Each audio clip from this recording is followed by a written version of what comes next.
समझ आ रहा है ना? ये गाथाएं पढ़ करके रट लेना है, या हमको प्रवचन सार समझ में आ रहा है ऐसा समझ लेना, इससे कुछ होने वाला नहीं है। होना किससे है? अपनी दृष्टि हर पदार्थ के साथ द्रव्य और पर्याय दोनों को जाने, द्रव्यार्थिक नय से भी हम पदार्थ को देखें और पर्यायार्थिक नय से भी पदार्थ को देखें। कितनी भी बुरी कोई भी वस्तु हो, चाहे वो बहू हो चाहे बेटा हो, समझ आ रहा है ना, वो एक रूप में हमेशा कभी रह ही नहीं सकता है। पर्याय रूप परिणमन रूप उसका स्वभाव है, लेकिन वह हमेशा हमें एक ही रूप में दिखाई देता है और पहले से ज्यादा बुराई दिखाई देगा। ऐसा भी नहीं है कि जितना पहले जिस इंटेंसिटी के साथ हमें पहले बुरा दिखाई देता था उतना ही आज दिखाई दे रहा हूं। आज से तो अब तो बहुत ज्यादा हो गया बुरा, अब तो इतना बुरा हो गया कि उसका नाम भी अगर कोई दूर से ले दे, माने वो अपने घर में भी नहीं हो, वो अगर यहां से कहीं 100 किलोमीटर दूर भी हो और कोई उसका नाम भी ले दे, हाँ, तो कलेजा जल जाता है। समझ आ रहा है ना? इतना बुरा लगने लगा वो द्रव्य हमें अब है। क्या पता वही द्रव्य आपके लिए पहले आपकी बेटी की पर्याय में था, है? आपके लिए पहले वही आपकी मां के पर्याय में था, किसी भी रूप में हो सकता है। आपकी माँ बचपन में मर गई, समझ आ रहा है ना, और वही जो है बड़ी हो गई, बहू बन के आपके घर में आ गई, क्या नहीं हो सकता? अगर हम द्रव्य की ओर दृष्टि डालें तो हमें सब कुछ समझ आ सकता है और उसके प्रति हमारा द्वेष कम हो सकता है, लेकिन हम पर्याय को ही और गाढ़ा करते चले जाते हैं। वो उसकी बात कर रहे हो? वो तो ऐसी थी, ऐसी ही है, समझ आ रहा है ना? उसके बारे में वो कभी नहीं बदल सकती। वो कितनी बदलने की कोशिश करे, बदल भी जाए तो तुम्हारी धारणा कभी भी बदल नहीं सकती। वो कभी नहीं बदल सकती। वो और बदल गई वो, और हमारे लिए कह दे कि हमें सासू माँ बहुत अच्छी है, वो कह सकती है? कभी नहीं कह सकती। समझ आ रहा है ना? वो अगर आपको फोन कर कर के भी, मैसेज कर कर के भी कहे मेरी प्यारी दुलारी, समझ आ रहा है ना, सासू माँ है, तो भी आपको लगेगा ये मैसेज मेरे लड़के ने उसके नाम से कर दिया है, ये उसका मैसेज मेरा लड़का उसके प्रति अपनी धारणा, मेरी धारणा बदलना चाह रहा है। मैं नहीं बदलूंगी, ऐसा नहीं बदलती, वो ऐसी हो ही नहीं सकती। समझ आ रहा है ना? जब हम ऐसे बन चुके हैं तो अब आपका कभी भी कोई भी धर्म कार्य आपके भीतर धर्म पैदा नहीं कर सकता। आप कितनी पूजाएं करें, कितने ही आप स्वाध्याय करें, अगर ऐसी कसाय बन जाती है तो फिर वह पूजा, वह स्वाध्याय हमारे लिए कुछ भी भीतर से परिवर्तन का कारण नहीं बनता। द्वेष में, कसाय में कमी नहीं आती तो कभी भी हमारा भला होने वाला नहीं। सम्यक्त्व का परिणाम अगर आ जाता है तो हम किसी के प्रति एक धारणा रखते ही नहीं हैं। ये आपको सीता के दृष्टांत से समझ के रखना है। समझ आ रहा है ना? हाँ, मिथ्या दृष्टि का परिणाम क्या होता है वो भी बता दिया आपको, और सम्यक दृष्टि का परिणाम क्या होता है वो भी बता दिया। द्रव्य हमेशा बने रहते हैं, हमें अपने परिणामों को अपने सम्यक्त्व के अनुसार बनाने के लिए समझना चाहिए कि कैसे परिणाम हमें बनाना है, और उसी से हमारा सम्यक दर्शन बनता है। केवल ये द्रव्य गुण पर्याय का श्रद्धान कर लिया, दो नए होते हैं जान लिया, इससे कुछ नहीं होगा। उससे हमारे परिणाम में जो द्वेष कम होगा, कसाय कम होगी, ये उसका प्रयोजन होगा, तभी हमें उस परिणाम से सम्यक दर्शन होगा। ठीक बात है? इसी को पढ़ो आगे क्या लिखा है। जीवत्व जीव धरता नर देव, तिर्यंच नारक तथा स्वयमेव, पै द्रव्य द्रव्यपन को जब ना, कैसा भला परपना। इतना ही पर्याप्त। 2 मिनट के लिए ध्यान लगाना। ओम अरहम नमः।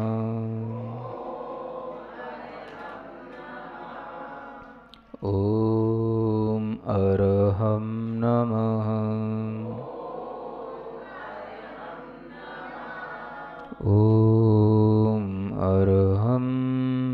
नमः।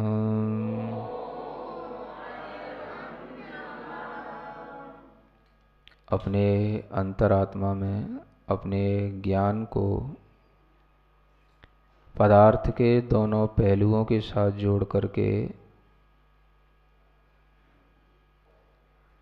भावना करेंगे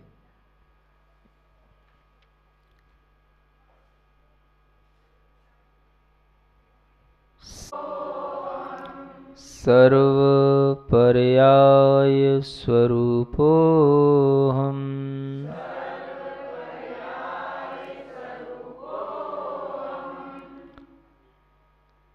द्रव्य स्वरूपो हम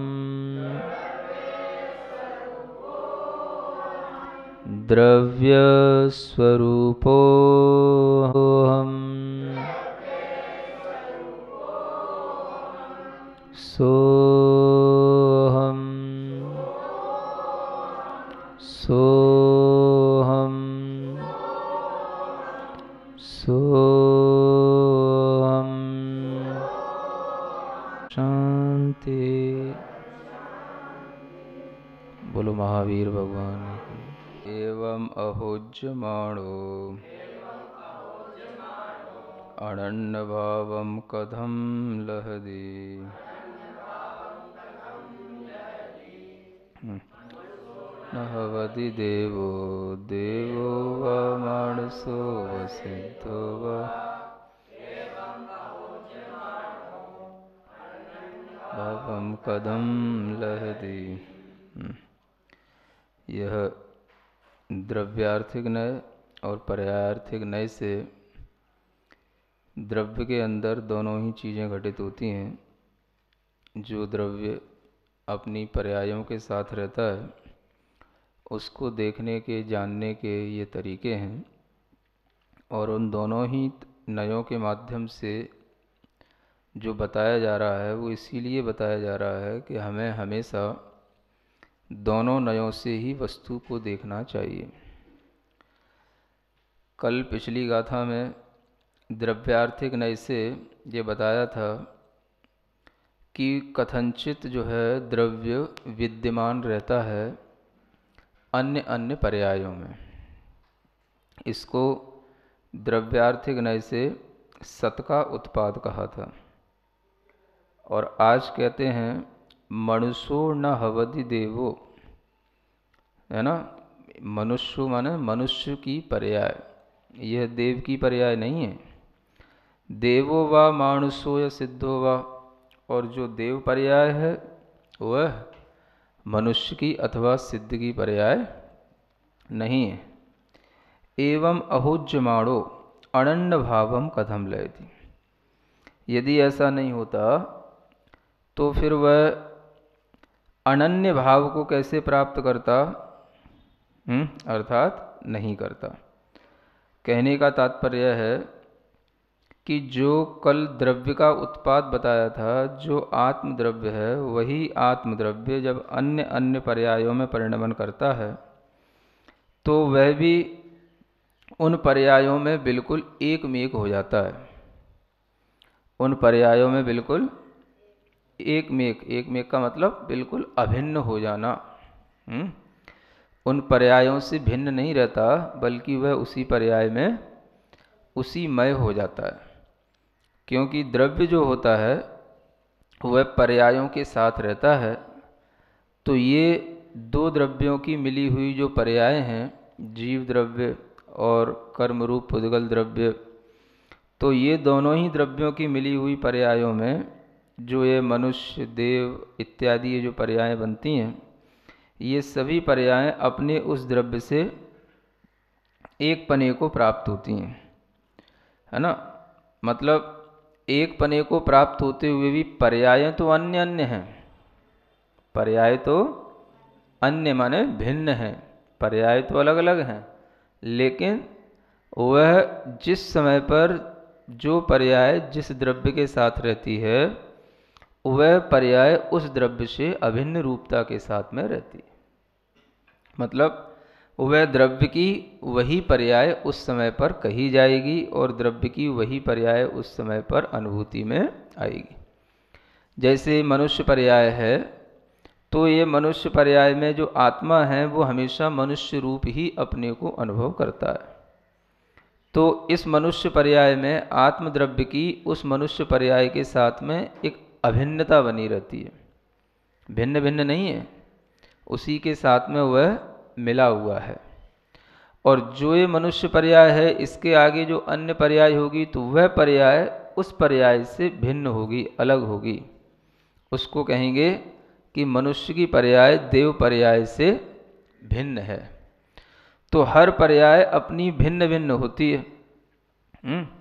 यूँ नहीं कह सकते हैं कि मनुष्य पर्याय ही देव पर्याय, नहीं तो फिर एक समय में दो पर्याय हो जाएंगी, और ऐसा कभी भी होता नहीं है। तो हर द्रव्य की जो पर्याय होती हैं वह उसकी क्रम क्रम से उत्पन्न होती रहती हैं। क्रम से उत्पन्न होने का मतलब यह नहीं समझना चाहिए कि उसकी पर्याय क्रम से बंधी हुई हैं, है ना, बंधी हुई नहीं है। इसमें देखो वा जो शब्द आया है, देवो वा, मानुषो वा, सिद्धो वा, तो इसकी भी टीका करते हुए आचार्य अमरचंद जी कहते हैं कि इनमें से किसी भी एक पर्याय को जीव प्राप्त कर लेता है। कोई भी पर्याय जीव अपने अपने परिणामों के अनुसार प्राप्त कर सकता है, अन्यतम किसी भी पर्याय को वह प्राप्त कर लेता है। मतलब कोई भी पर्याय होती हैं तो वह क्रम से होती हैं, क्रमानुपाती या क्रम के अनुसार, ऐसा कहा गया। लेकिन ऐसा नहीं समझना चाहिए कि पर्याय हमेशा जिस क्रम से बंधी हुई हैं उसी क्रम से वह हो करके जाती हैं। तो क्रम से पर्याय बंधी हुई रहती हैं, ऐसा कभी भी नहीं समझना चाहिए। ये समझना चाहिए कि पर्याय हमेशा क्रम क्रम से ही निकलती है। इसको क्रमानुपाती ऐसा शब्द आचार्य अमरचंद जी महाराज ने टीका में दिया है। तो क्रमबद्ध पर्याय ये शब्द ही तो कहीं पर भी नहीं आता। क्रमानुपाती ये शब्द आया, क्रमानुसारेण ऐसा शब्द आता है, या क्रम भावी ऐसा शब्द आता है। तो हर पर्याय क्रम क्रम से उत्पन्न होती है। तो ये गाथा और पिछली वाली गाथा, ये दोनों एक एक नए को हमें क्रम क्रम से बताने वाली हैं। मतलब ये हुआ कि जब हमें सत का उत्पाद देखना है तो हम क्या देखेंगे, हम द्रव्य की ओर देखेंगे। यह वही द्रव्य है जो जीव बन गया, देव बन गया, यह वही द्रव्य है जो फिर मनुष्य बन गया, यह वही द्रव्य है जो सिद्ध बन गया। तो ये हो गया सत का उत्पाद।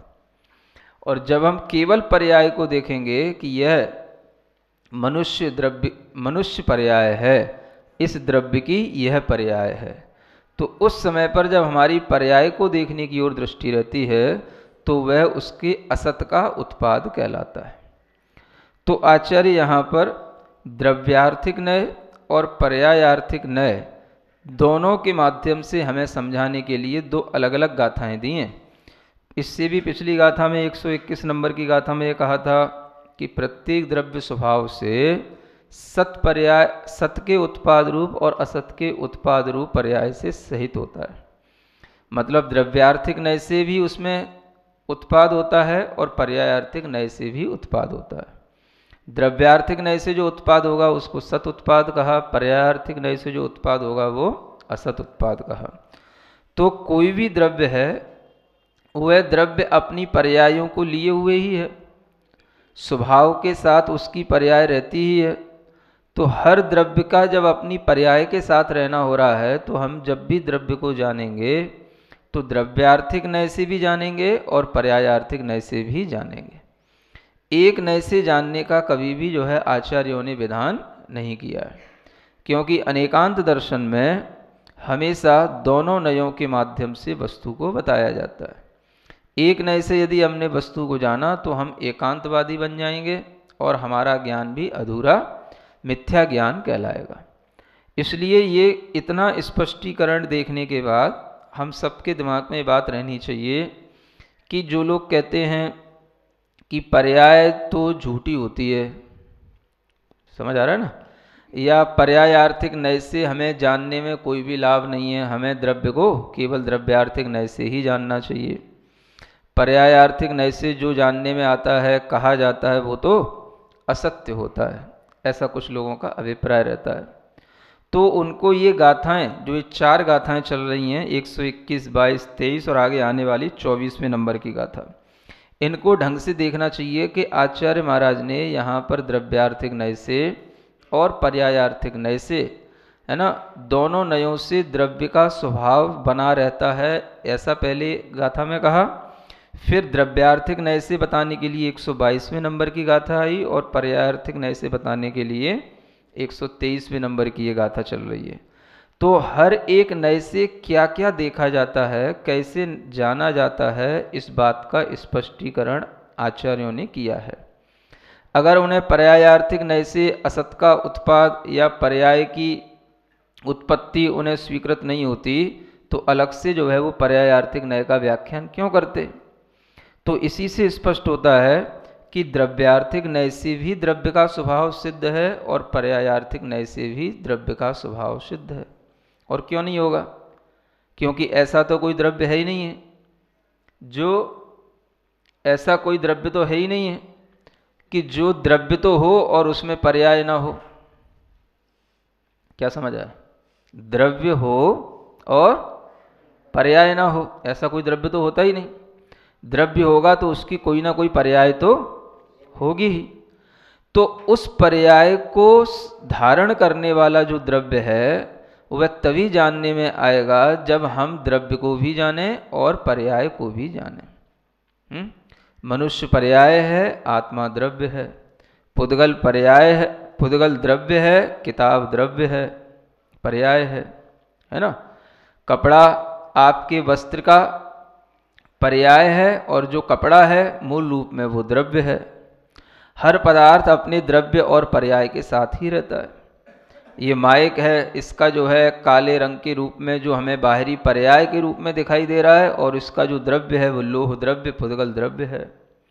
हर द्रव्य अपनी पर्याय के साथ ही रहता है। दुनिया में कोई भी द्रव्य ऐसा है ही नहीं जिसकी पर्याय ना हो, और ऐसा हो ही नहीं सकता।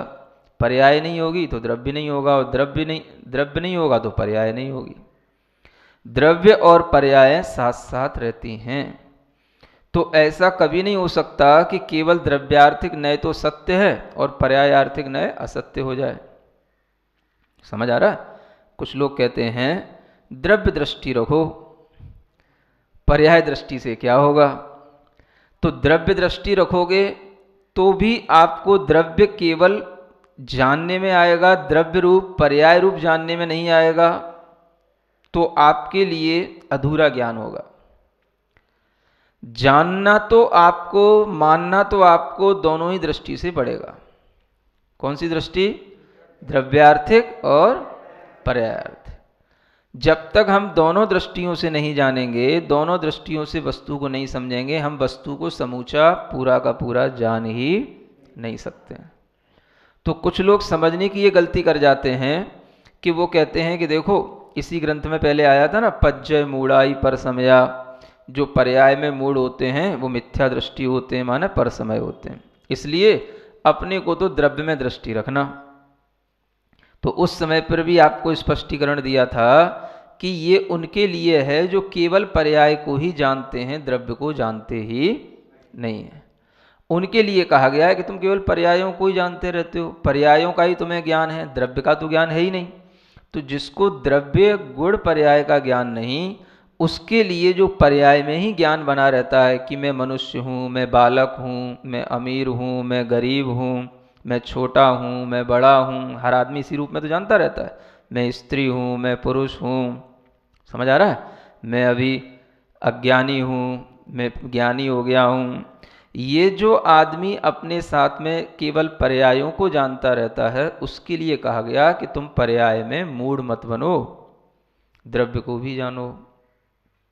तो द्रव्य को जान करके जो पर्यायों को जानेगा उसे सम्यक दृष्टि कहा जाता है, उसी को सम्यक ज्ञानी कहा जाता है, क्योंकि वो दोनों चीज़ों को जान रहा है, द्रव्य को भी जान रहा है और पर्याय को भी जान रहा है।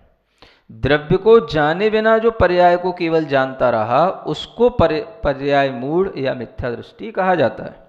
इसलिए यहाँ पर आचार्य महाराज द्रव्यार्थिक नय और पर्यायार्थिक नय दोनों का क्रम क्रम से व्याख्यान कर रहे हैं। कोई भी नय झूठा है ऐसा कहीं आचार्य कुंदकुंद देव ने कहा ही नहीं है। समझ आ रहा है? कुछ लोग जो व्यवहार को झूठ कहते हैं या पर्याय दृष्टि को मिथ्या कहते हैं, तो उन्हें ये तो सोचना चाहिए कि पर्याय को दृष्टि में नहीं रखेंगे तो द्रव्य की भी दृष्टि हमें कैसे पता पड़ेगी कि ये द्रव्य इस पर्याय के साथ में है। नहीं समझ आ रहा? पर्याय दृष्टि मूढ़ हो जाएगी, झूठी हो जाएगी, तो हम कभी यही नहीं कह पाएंगे कि सिद्ध भगवान को केवल ज्ञान के साथ हम जानते हैं या देखते हैं। सिद्ध भगवान में अनंत सुख उत्पन्न हुआ है। अब ये केवल ज्ञान है, अनंत सुख है, सम्यक तो है, ये सब क्या है? ये सब पर्याय ही तो हैं। ज्ञान गुण था, ज्ञान गुण की पर्याय केवल ज्ञान के रूप में प्रकट हुई। आत्मा का सुख था, सुख गुण, वह अनंत सुख के रूप में प्रकट हुआ। तो हम अगर यूं कहेंगे कि सिद्ध भगवान अनंत सुख से संपन्न है, सिद्ध भगवान केवल ज्ञान से संपन्न है, सिद्ध भगवान सम्यक्त्व के साथ हैं, अनंत शक्ति के साथ हैं, अनंत दर्शन के साथ हैं, सब कहना मिथ्या हो जाएगा। क्योंकि ये सब क्या है? ये सब पर्याय दृष्टि तो है। द्रव्य दृष्टि केवल देखोगे तो द्रव्य दृष्टि में तो द्रव्यार्थिक नय से द्रव्य का कुछ होता ही नहीं है। समझ आ रहा है? फिर तो ना कोई जीव संसारी सिद्ध होगा, ना कोई जीव मुक्त सिद्ध होगा, क्योंकि जीव तो जीव है, बस जीव था, जीव है। अब वो चाहे संसार में रह रहा हो, चाहे मुक्त हो गया हो, जीव तो जीव था, सो है बस। जीव द्रव्य तो कुछ नष्ट नहीं हुआ। तो जीव द्रव्य की ओर ही हमने केवल देखा, तब तो संसार और मुक्ति की व्यवस्था ही नहीं बनेगी। क्या समझ आ रहा है? अगर हम केवल द्रव्यार्थिक नय को ही जानेंगे तो फिर तत्वार सूत्र में संसारिणो मुक्ताश्च, जीव दो प्रकार के होते हैं, ऐसा कहा है कि नहीं? एक संसारी जीव होते हैं और एक मुक्त जीव होते हैं। फिर ये कथन ही गलत हो जाएगा। क्या समझ आ रहा है? ऐसा मानना पड़ेगा कि नहीं संसारी जीव होते हैं और मुक्त जीव होते हैं। अगर हमने ये भी देखा कि ये संसारी जीव हैं, वे मुक्त जीव हैं, तो ये भी तो हमारी पर्याय दृष्टि हो गई।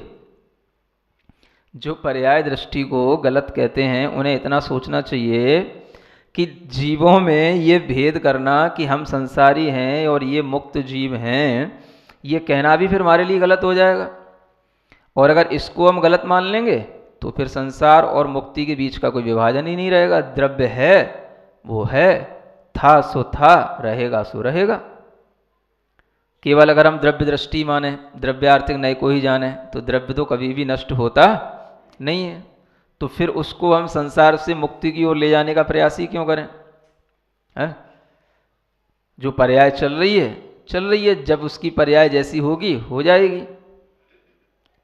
जीवों का दो प्रकार से विभाजन करना, जीव के लिए ये कहना कि ये इसका मतिक ज्ञान है, ये इसका श्रुत ज्ञान है, ये इसका केवल ज्ञान है, ये सब पर्याय दृष्टि हो जाएगी। ज्ञान मात्र कहो बस।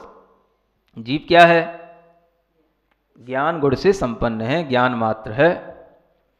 अगर हमने ये कहा कि हम मतिक ज्ञान श्रुत ज्ञान वाले हैं, समझ आ रहा है, और अरिहंत सिद्ध भगवान केवल ज्ञान वाले हैं, ये तो आपकी पर्याय दृष्टि हो गई। क्या समझ आ रहा है? कहाँ तक बचोगे पर्याय दृष्टि से? पर्याय दृष्टि का मतलब लोगों ने इतना गलत अफवाह में फैला रखा है, इतना गलत बना रखा है कि द्रव्य दृष्टि द्रव्य दृष्टि द्रव्य दृष्टि रखो। अरे द्रव्य दृष्टि क्या रखो? द्रव्य दृष्टि से तो द्रव्य था, है, सो रहेगा ही। आपको मुक्ति की भावना कब पैदा होगी? जब पर्याय दृष्टि में आएगी तभी तो मुक्ति की भावना होगी। अब फिर तो हम सिद्ध भगवान का ध्यान ही क्यों करेंगे? नहीं समझ आ रहा? अरिहंत भगवान का ध्यान ही क्यों करना? अगर पर्याय दृष्टि है ही नहीं या पर्याय दृष्टि मिथ्या ही है, तो अरिहंत भगवान भी तो अपनी एक पर्याय के साथ है ना। तीर्थंकर महावीर भगवान या आदिनाथ भगवान अपनी एक पर्याय के साथ में कुछ समय के लिए अरिहंत अवस्था में रहे, तो पर्याय थी, छूट गई, सिद्ध बन गए। तो अब हम उनका ध्यान क्या करें? अरिहंतों का ध्यान क्या करना? अरिहंतों का ध्यान करेंगे तो हमें उनका शरीर दिखाई देगा, शरीर है सो उनकी पर्याय है। पर्याय को क्यों ध्यान में ला रहे हो? मतलब अरिहंतों का ध्यान करने की भी फिर कोई आवश्यकता नहीं है। क्या समझ आ रहा? पर्याय दृष्टि मूढ़ है, ऐसा लोग व्याख्यान करते हैं। द्रव्य दृष्टि रखो, द्रव्य दृष्टि रखो। पहले समझो तो कि पर्याय द्रव्य से अलग नहीं। और अगर हम एकांत रूप से यही कहेंगे कि केवल पर्याय दृष्टि गलत है, तो फिर हमारा द्रव्य के साथ जो परिणमन हो रहा है उस परिणमन को हम अलग अलग रूप में कैसे कहेंगे? देखो यहाँ सिद्ध शब्द आया कि नहीं? वही जीव देव हो गया, वही मनुष्य हो गया, वही सिद्ध हो गया। समझ आ रहा है? तो आचार्य क्या कह रहे हैं? सिद्ध भी तो एक पर्याय है, जीव तो वही था। जीव जो था जब मनुष्य में था तो मनुष्य रूप था, देव में था तो देव रूप हो गया, सिद्ध हो गया तो सिद्ध रूप हो गया, तो सिद्धत्व भी एक पर्याय हो गई। अब अगर हम यूं कहेंगे कि नमो सिद्धाणम, तो वो भी कहने की क्या जरूरत है? जब तुम्हें द्रव्य ही दृष्टि रखना है तो अपने ही बस द्रव्य को देखना है, माने दूसरे के द्रव्य को तो हमें स्वीकार करना ही नहीं है। और स्वीकार कर लोगे तो फिर तुम्हारा एकांतवाद नष्ट हो जाएगा। क्या समझ आ रहा है? मतलब जो केवल द्रव्य दृष्टि रखने वाले हैं वो अरिहंत और सिद्ध का ध्यान भी नहीं कर सकते हैं। क्या सुन रहे हो? लोग पढ़ पढ़ करके इतने ज़्यादा पंडित हो गए हैं कि इन्हीं प्रवचन सार और समय सार से उनकी द्रव्य दृष्टि ऐसी बढ़ गई है कि पर्याय की बात करना तो उन्हें पर्याय मूढ़ता समझ में आती है, लेकिन ये नहीं मालूम कि पर्याय मूढ़ता का मतलब क्या है। जो केवल पर्याय को जान रहा था, क्योंकि अनादिकाल से जीव ने द्रव्य को तो जाना ही नहीं, 6 द्रव्यों का विवेचन तो अब सुन रहा है, इसलिए जब सुनेगा तो उसके लिए द्रव्य का ज्ञान होगा, नहीं तो पर्याय को ही जानता था। क्या समझ आ रहा है? मैं मनुष्य था, मैं मनुष्य ही हूं। कभी ये जाना कि मेरे मनुष्य भी मेरी आत्मा की पर्याय है?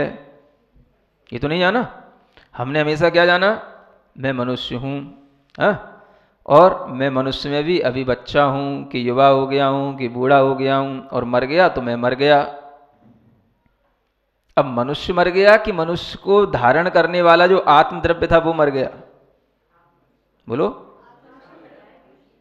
क्या मर गया? पर्याय तो मर गई। मतलब मनुष्य की पर्याय ही तो छूट गई। ये जो अब हमें ज्ञान हो गया, तो अब हमारे लिए ये ज्ञान जो पहले था और अब जो ज्ञान हो रहा है उसमें कितना अंतर आ गया।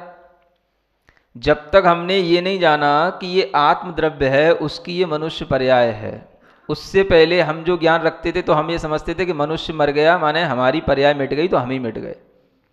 लेकिन अब हमारे ज्ञान में क्या आ गया? हम नहीं मिट गए, हम तो अभी रहेंगे, आगे भी रहेंगे, अब मैं आगे पहले भी थे, क्योंकि हम कभी भी मिट नहीं सकते। मेरा आत्मा तो अजर अमर है, अविनाशी है।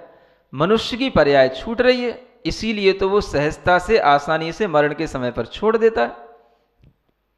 क्यों छोड़ देता है? क्योंकि उसको ज्ञान आ गया। तो अब वो पर्याय को ध्यान में रखते हुए, पर्याय को छोड़ते हुए दुखी नहीं होता। ये उसके लिए पर्याय की मूढ़ता नहीं है। अगर पर्याय की मूढ़ता हो जाएगी तो फिर समाधि मरण और सामान्य मरण, उसमें कोई अंतर ही नहीं रहेगा। क्योंकि उसमें अंतर क्या है? पर्याय तो आपकी दृष्टि में कुछ है ही नहीं, पर्याय तो कभी मरती है ही नहीं, और फिर पर्याय आपकी दृष्टि में मिथ्या है। तो पर्याय आपकी दृष्टि में मान लो मर भी गई, पर्याय मिथ्या थी, तो मिथ्या छूट गया तो फायदा क्या हुआ? वो तो होना ही है। चाहे अकाल मरण मरो, चाहे समाधि मरण मरो, चाहे अपने समय से मरो, क्या फर्क पड़ रहा है? क्योंकि सब मरना तो केवल पर्याय है, और पर्याय है वो द्रव्य का स्वभाव नहीं, या पर्याय है वो केवल पर्याय आर्थिक दृष्टि से, व्यवहार दृष्टि से कहने को है। वस्तुतः तो त्रैकालिक ध्रुव जो है वो द्रव्य है, उस पर दृष्टि रखो। तो उस पर दृष्टि रखने वाला समाधि मरण कैसे करेगा? क्योंकि समाधि मरण ये भी तो एक उस पर्याय का भाव आ गया। मरण में भी अब आप मरण को संभाल रहे हो। अच्छा बताओ, मरण भी क्या चीज है? मरण भी तो पर्याय है ना। जब जन्म एक पर्याय है तो मरण भी तो पर्याय ही है। और पर्याय की भी एक और विशेष पर्याय हो गई, समाधि मरण की पर्याय, अकाल मरण की पर्याय, ये सब उसकी और विशेष पर्याय हो गई। तो अगर हम उस पर्याय को नहीं संभालेंगे तो कभी भी हमारे द्रव्य की संभाल नहीं हो सकती है। क्या समझ आ रहा है? हमेशा पर्यायों को ही ध्यान में रख करके आपको वैराग्य होगा। पर्यायों की कितनी बड़ी कीमत है। किसी की मृत्यु देखी और मृत्यु को देख करके किसी को वैराग्य हो गया तो किसको देख करके हो गया? मरना भी तो एक पर्याय ही है ना, उसकी परिणति है। जीव द्रव्य को देख के तो किसी को नहीं वैराग्य होगा, पर्याय को ही देख के तो होगा। क्या सुन रहे हो? तीर्थंकरों को भी वैराग्य होता है तो नीलांजना की मृत्यु को देख करके हुआ ना। आपकी द्रव्य दृष्टि तो उनसे भी ज्यादा बड़ी हो गई। किनसे? तीर्थंकरों से। नहीं समझ आ रहा? आप तो आज इतने द्रव्य दृष्टि वाले हो गए कि उन्हीं पे आरोप लगा दोगे। अरे पर्याय को देख करके मूड बन गए, इसीलिए तो वैराग्य हो गया। नहीं समझ आ रहा? नीलांजना की ही तो मृत्यु हुई थी, उसकी आत्मा थोड़ी ना मर गई थी, वो तो तुरंत दूसरी पर्याय में कहीं ना कहीं चली गई। और उन्हीं के सामने दूसरी पर्याय भी ला करके तुरंत इंद्र ने खड़ी कर दी थी। उनको पता भी नहीं पड़ पाए, बिल्कुल सेकंड भी नहीं लगा कि एक नीलांजना गई और दूसरी नीलांजना खड़ी थी। क्या समझ आ रहा है? उनने भेद किया तो किसमें किया कि इसकी पर्याय और इसकी पर्याय दोनों अलग अलग पर्याय हैं। क्या समझ आ रहा? क्योंकि अलग अलग आत्मद्रव्य की हैं, तो पर्याय में ही भेद की दृष्टि गई, तभी तो वैराग्य हुआ। वो नीलांजना मर गई, अरे ऐसे पर्याय छूट जाती है, ऐसे मरण हो जाता है। और जीव जो है अपनी इन पर्यायों में इतना व्यस्त बना रहता है कि उसे कुछ भी होश नहीं रहता है। और अचानक से नाच रही थी और अचानक नाचते नाचते मर गई। क्या सुन रहे हो? पर्याय देख के वैराग्य हो रहा है कि जीव को देख के वैराग्य हो रहा है? मैं तो बताओ। आप कहते हो पर्याय दृष्टि रखने वाला मिथ्या दृष्टि होता है। समझ आ रहा है? हम कितना गलत पढ़ते हैं, कितना गलत व्याख्यान करते हैं, कितना गलत लोगों को बताते हैं। ये सोचना चाहिए कि हमारे लिए कितने पाप का बंद होगा अगर हम ऐसे व्याख्यानों को करते हैं तो। आखिर किसी को वैराग्य आएगा तो अगर मान लो पर्याय दृष्टि झूठी थी तो उसका वैराग्य भी फिर झूठा ही कहलाया, क्योंकि उसे वैराग्य किसको देख के हुआ? पर्याय को देख के हुआ। पर्याय से झूठी, क्योंकि पर्याय जो है व्यवहार नय का विषय है, पर्याय आर्थिक नय का विषय है। द्रव्य दृष्टि रखो। अब द्रव्य दृष्टि रखने से वैराग्य होता क्या? वैराग्य कौन सी दृष्टि रखने से होगा? जन्म मरण किसी के देखोगे, वैराग्य होएगा तो कौन सी दृष्टि से होएगा? आज तक किसी को द्रव्य दृष्टि रखने से वैराग्य हुआ? बादल थे, गलत नहीं बोलो।